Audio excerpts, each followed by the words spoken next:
mencari di Google bahwa ini kisah yang enggak dongeng. Oke. Cina Selatan itu jumlah pasukannya tidak lebih banyak dari Cina Utara. Dia punya koloni-koloni kecil yang kalau jumlah plus minus 20.000 orang. Ahlan wa sahlan Kak Azam.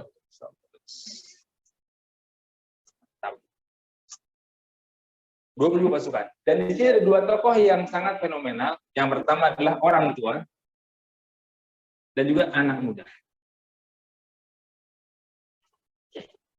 Cina Utara jumlah pasukannya besar, 200.000 orang.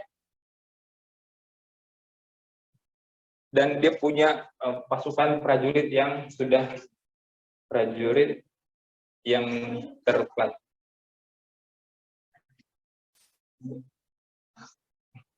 Kalau yang pertama tadi gimana? Kecil dan ada koloni-koloni. Kalau di utara nggak ada. Pasukannya pasukan elit satu kelompok aja. Yang ini kayak Indonesia zaman dulu, ya bentuknya kerajaan. Dari sini kira-kira kalau dia perang yang menang siapa? Ini perang nih, bentrok nih, jeder. Yang menang siapa? Utara. Utara yang menang lah, ya nggak mungkin juga lah. Ya, kita bagi nih 200.000 bagi 2.000, berarti kan satu orang lawan 100. Ya, itu kerubutan satu orang ya mati. Iya, matilah ini, ibu mati ini kecuali dia kemudian pakai strategi. Kira-kira kalau orang begini nih, tiap orang begini, strategi apa yang begitu?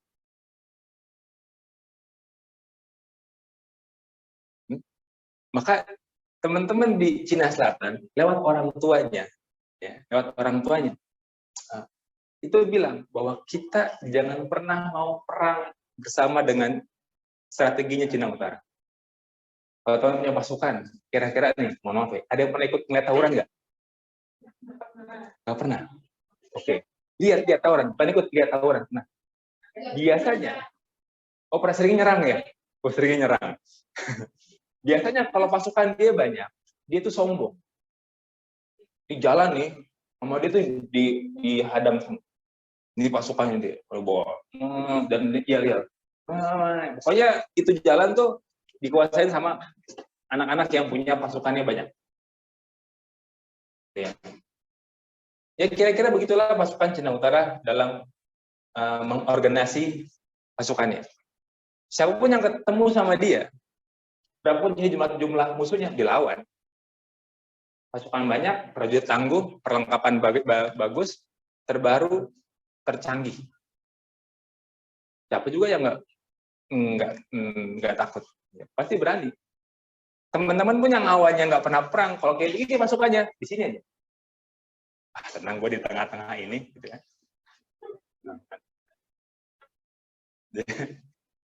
Tapi yang ini bagaimana? Yang ini nih, dia kalau nggak pakai strategi, ya selesai. Hitungannya selesai. Ya kan? Nah, oleh karena itu, Cina Selatan itu punya strategi, namanya strategi kura-kura. Strategi kura-kura. Kura-kura, turtles, oke? Kura-kura. Nah, bukan jembatan kura-kura bukan daerah sana. Woi, silakan. Woi, siapa? Kayak rambutnya dicukur ya? Lewat sana ya? Terus nggak ada. Iya. Apa-apa. Dia anti mainstream dia. Sekarang emang ada acara ya? Oke. Atau beliau aja berdua? Oke, siap. Buatlah strategi kura-kura. Strategi kura-kura itu bagaimana? Itu adalah strategi terkuno di zaman Cina pada waktu itu. Strategi terkuno. Bagaimana? Kalau ini adalah jalan tol, kira-kira kura-kura kalau di jalan tol cepat apa enggak? Enggak, di jalan tol aja lama, gimana jalan tol? Ya, kira-kira seperti itulah. Kemudian dia akhirnya mengambil bukan jalan tol untuk dia perang. Di pinggir-pinggirnya, yang becek, berdebu, banyak semak belukar, pohon-pohon begitu kan. Ini nggak kelihatan dia lambat. Karena orang kalau ngelewatin becak kira-kira berhenti nggak? Gini Pak. Gitu kan. Saya juga lagi lari nih, tuh becak berhenti. Sepatu gue bagus, pelan-pelan dah. Kira-kira begitulah Cina Selatan. Dia ngambil daerah bukan jalan tol, tapi pinggir. Nah, sekarang pertanyaan, bagaimana cara membuat yang ini masuk ke sini? Pancingnya gimana?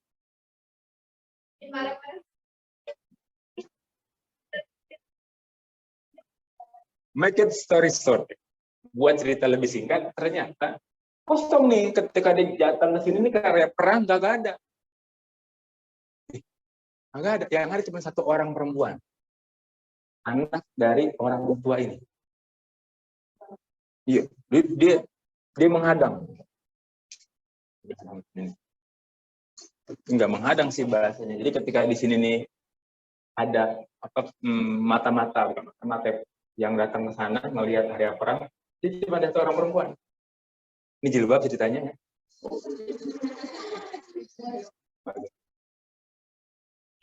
Akhirnya ini si mata-mata kan balik kan, mata-mata balik ke situ dan ngomong sama pasukan, bos, orang selatan pada takut, pada nggak ada, kosong.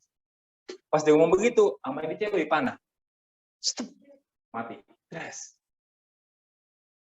Lagi laporan mati jeda. Ini kan pada ngelihat ya, ini cewek kabur kemana? Ke pinggir.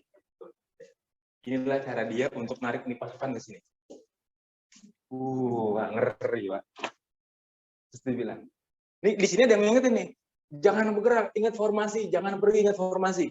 Tapi nggak cewek, ini teman kita mati nih, kejar gitu kan, kejar. Yang ke sini berapa? 2.000 orang.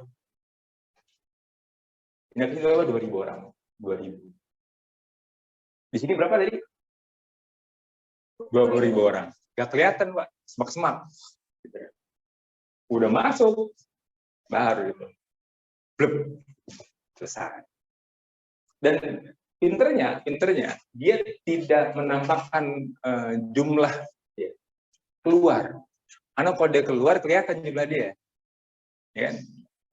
Ini kan cuma 2.000, 200.000 di Pulau Ribu berapa sih? Masih ada 19.800 kan? Dan kan cuma 20.000. Ini kalau dia keluar ke sini nih, euforia menang, kelihatan. Ya cuma dikit, hajar kan. Tapi dia konsisten, dia istiqomah di sini dengan caranya dia memancing semua orang di sini pindah ke sini. Singkat cerita akhirnya sisanya nggak berani masuk dan dia pulang. Yang menang siapa? Yang menanglah yang bertahan di medan pertempuran. Siapa? Selatan.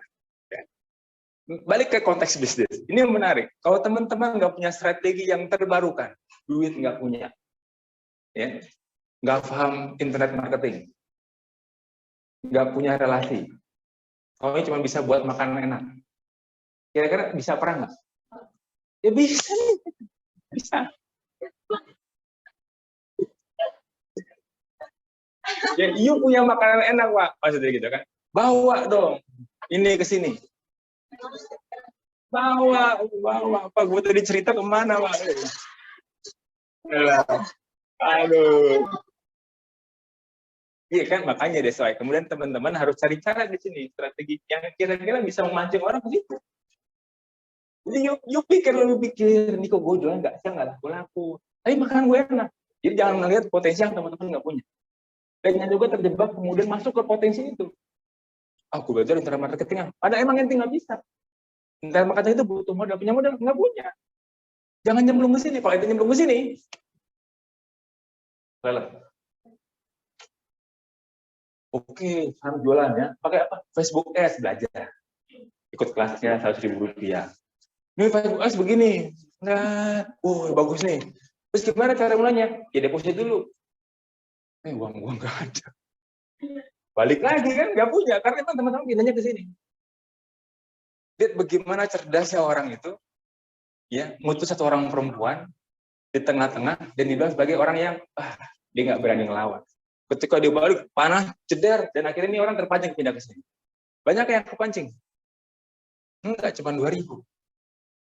Cuma 2.000 orang dari 200.000. Kan sedikit sebenarnya. Tapi bisa ngalahin tuh image 198.000 yang lain. Nah, akhirnya apa? Banyak teman-teman yang punya bisnis sebenarnya enggak tempatnya biasa-biasa aja. Apa sih hebatnya Harum Manis? Seperti begitu dibanding Starbucks. Ya. Tapi apakah teman-teman ngelihat omsetnya Harum Manis berapa? Kontainer Pak sebelahnya. Itu sebenarnya Harum Manis kontainer ya? Saya nggak ngerti itu kontainer itu isinya kopi semua atau enggak ya. Tapi seperti apa satu itu ada kontainer tuh. Dan di belakangnya itu ada karung. Dan dia sebutnya adalah pabrik kopi Harum Manis. Ya. Jadi kalau dia main kerannya Starbucks, habis dia. Dia masuk kerananya kopi kenangan, janji jiwa, forestry, atau apa lagi ya, tuku misalnya. Gile. Ini saya lagi TOT. Kebayang ya? Kebayang. Jadi, jangan pernah masuk ke lapangan punya orang, ke lapaknya orang. Dan ini imbasnya apa? Teman-teman nggak kepo dengan strategi orang. Lu mau buat apa kayak terserah. Itu akhirnya jadi, kenapa ya kok toko kelontong nggak pernah mau move on dari toko kelontong? Ya, teman-teman ada nih warung di dekat rumah yang dari dulu begitu aja dia. Kita bilang, jangan ini nggak punya strategi bisnis nih. Kita strateginya itu. Kalau dia pindah menjadi Alfamart, jadi Indomart, jadi Mart, mungkin dia mati. Karena nggak puas source rupiahnya, tokonya memang nggak punya tempat. Akhirnya dia pakai itu. Dan ternyata makin ini makin laku. Panjang, udah generasi yang keempat. Ternyata emang strategi kura-kura harus kita kuasai. Anda cerdas Anda ya. Oke, ini balik kepada proses bahwa ini adalah aspek yang harus teman-teman kuasai.